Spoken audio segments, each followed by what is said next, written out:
Ever had a day completely ruined by one rude comment or one person's bad mood?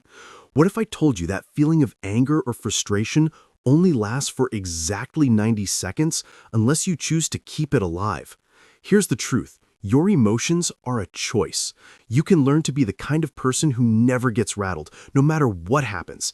And it's not some spiritual secret. It's a skill you can master. Stick with me, because by the end of this video, you'll have a set of tools to finally take back control of your emotions. I used to be a highly reactive person. The slightest criticism from a coworker, a passive-aggressive text from a friend, or someone cutting me off in traffic could send me into a spiral of frustration for hours. I felt like a pinball just bouncing around, helpless at the mercy of every single circumstance. It wasn't until I learned about the 90-second rule that everything changed. Neurologically, the stress chemicals that create anger, cortisol, adrenaline, naturally flood your system and then flush out in exactly 90 seconds. But we keep the anger alive by replaying the story, rehearsing our comeback, and feeding the fire. It's like having a smoke alarm go off when you burn toast, and instead of opening a window, you keep making more toast, and then you wonder why your whole house smells like a dumpster fire. Think about the last time you got triggered. That moment the thing happened, your body had a physical reaction. Your heart rate went up, your muscles tensed, your breath got shallow. That was the 90 seconds. But then you started the narrative. What an idiot! Who do they think they are? I can't believe they did that. Suddenly, you're still angry 20 minutes later, still thinking about it in the shower, and still mad about it when you're trying to fall asleep. The initial chemical surge is over in a flash. The rest of the anger is a story you tell yourself. When you truly understand this, you realize you have a choice point. You can let the chemicals flush naturally, or you can feed the fire. And this brings us to our first insight. The button pusher myth. Why nobody can push your buttons. Have you ever said, that person really knows how to push my buttons? We say this like we're helpless remote controls. But here's the uncomfortable truth. Nobody can push buttons. You don't give them. The myth is that other people have magical power over your emotions. But a button only works if it's connected to something. Those buttons are actually unhealed wounds or values violations from your past. When someone says or does something that triggers you, they're not pushing a button. They're showing you exactly where you still need healing. Your coworker makes a sarcastic comment that always sets you off. Instead of automatically reacting, pause and ask, what is this really about? Maybe it reminds you of your critical parent or a school bully. Suddenly, the coworker isn't pushing your buttons, they're revealing them. When you stop being a remote control, you become the operator of your own emotional state. Nobody gets to decide how you feel except you. The secondary emotion revelation. What anger is really hiding. Here's something that will change everything. What you call anger isn't actually anger. Anger is the emotional equivalent of a security guard. It shows up to protect more vulnerable feelings like hurt, fear, or shame. It's the spokesperson for a feeling you don't want to feel. When someone criticizes you and you get angry, you're not really angry. You're hurt that they don't see your value, or you're afraid you're not good enough. Anger feels safer and more powerful than vulnerability, so it volunteers to be the spokesperson. Your partner forgets your anniversary, and you explode in anger. But underneath that anger is hurt and fear. Do I not matter to you? When you learn to identify the emotion underneath anger and address it, a real shift happens. I felt forgotten gets a very different response than you never remember anything. When you learn to identify the emotion underneath anger, you can address the real issue. Vulnerability heals. Anger just creates more distance. The choice point discovery. Your superpower between trigger and response. Between every trigger and your response, there's a space. In that space lies your freedom. Most people don't even know this space exists. Viktor Frankl, a Holocaust survivor, discovered this in a Nazi concentration camp. No matter what happens to you, you always have the freedom to choose your response. That trigger hits, your body floods with chemicals. But before you react, there's a microsecond of choice. When you learn to find that choice point, you become the author of your own experience. Someone sends you a passive-aggressive email, your first impulse is to fire back immediately. But in that moment, before you hit send, ask yourself, what response would I be proud of tomorrow? That simple question activates your choice point. This choice point is your emotional superpower. It's the difference between being a pinball bouncing off circumstances and being the player controlling the game. If you've ever wanted to stop overreacting and start living with more peace, hit that like button to let me know you're ready. The observer self technique. Watching your emotions like weather patterns instead of being swept away by every storm. Inside you is an observer, a part that can watch your emotions without becoming them. You can notice, anger is arising, my heart rate is increasing, but you don't become the anger, you just observe it. This observer self is always calm, always present. It's the part of you that can think, I'm having the thought that this person is an idiot, instead of, this person is an idiot. Your teenager rolls their eyes at you. Instead of immediately getting defensive, activate your observer. I notice irritation rising. Now you're watching the emotion instead of being hijacked by it. From this space, you can choose a response that actually helps.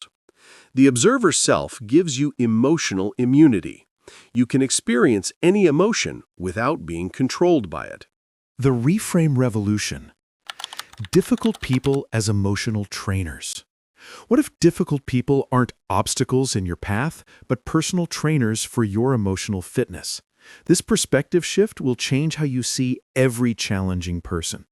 Every difficult person in your life is showing you exactly where you need to grow.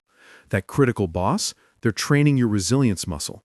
That passive-aggressive neighbor, they're developing your boundary-setting skills. Just like a physical trainer puts you through uncomfortable exercises to make you stronger, emotional trainers build your emotional strength. Your micromanaging boss sends their 15th email today. Instead of thinking, they don't trust me, try, they're helping me practice staying calm under pressure. Suddenly, this isn't personal persecution, it's emotional strength training. You start responding with curiosity instead of defensiveness. What do you need to feel confident about this project? When difficult people become trainers, you stop being a victim and you become a student. The Boundary Blueprint. Protecting your peace without walls. Most people think boundaries are walls to keep people out. But healthy boundaries are like gates with you as the gatekeeper. Here's how to protect your energy without becoming a fortress. Healthy boundaries are like the skin on your body. They let good things in, and they keep harmful things out. You just need to be clear about what you will and won't accept. I understand you're frustrated, but I don't respond well to yelling. Can we talk when you're calmer? This isn't aggressive, it's assertive. Your friend constantly complains, but never wants solutions? Instead of getting frustrated, set a boundary. I care about you, but I can only listen to this problem for 5 minutes unless you want to brainstorm solutions. You're protecting your emotional energy while still being supportive. Boundaries preserve your capacity to actually help people instead of burning out from their drama. You can't pour from an empty cup. The story stopper, breaking free from mental narratives. You're not experiencing reality, you're experiencing your story about reality. Change the story and you change your emotional experience. Every time someone triggers you, your mind creates a narrative. They don't respect me, they're trying to control me.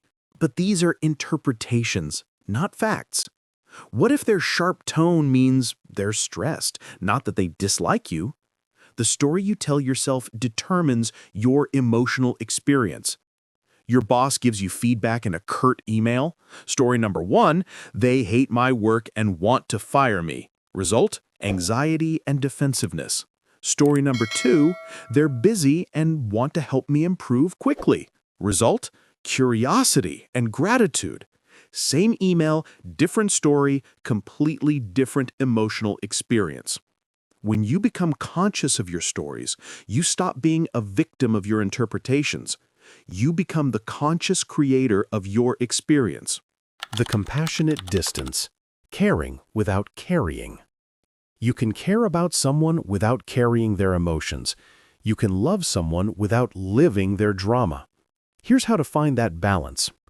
Compassionate distance means maintaining emotional boundaries while keeping your heart open.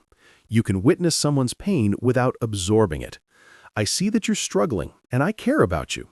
How can I support you without taking on your stress? It's like being a lifeguard. You throw them a life preserver, but you don't jump in and drown with them. Your friend is going through a bitter divorce and calls you daily to vent. Instead of absorbing their anger and pain, say, I want to support you through this. Let's set aside time twice a week to really talk, and on the other days, let's focus on positive activities together.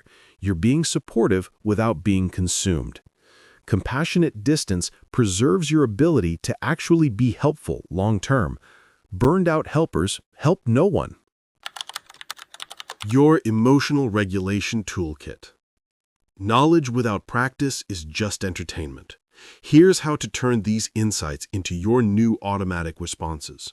This is where transformation becomes your new normal. Integration happens through consistent practice, not perfection. Start with one technique and use it for a week. When someone triggers you, remember the 90-second rule. When you feel reactive, find your choice point. Each time you choose a new response, you're rewiring your brain.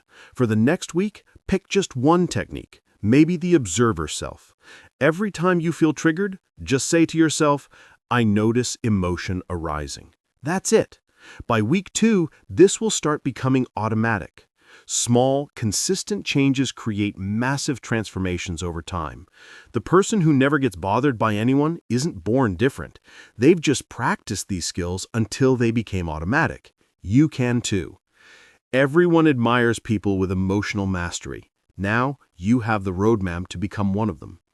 Think about who you'll be when difficult people no longer have power over your peace. That person is waiting for you. Stop being a pinball and start being the player.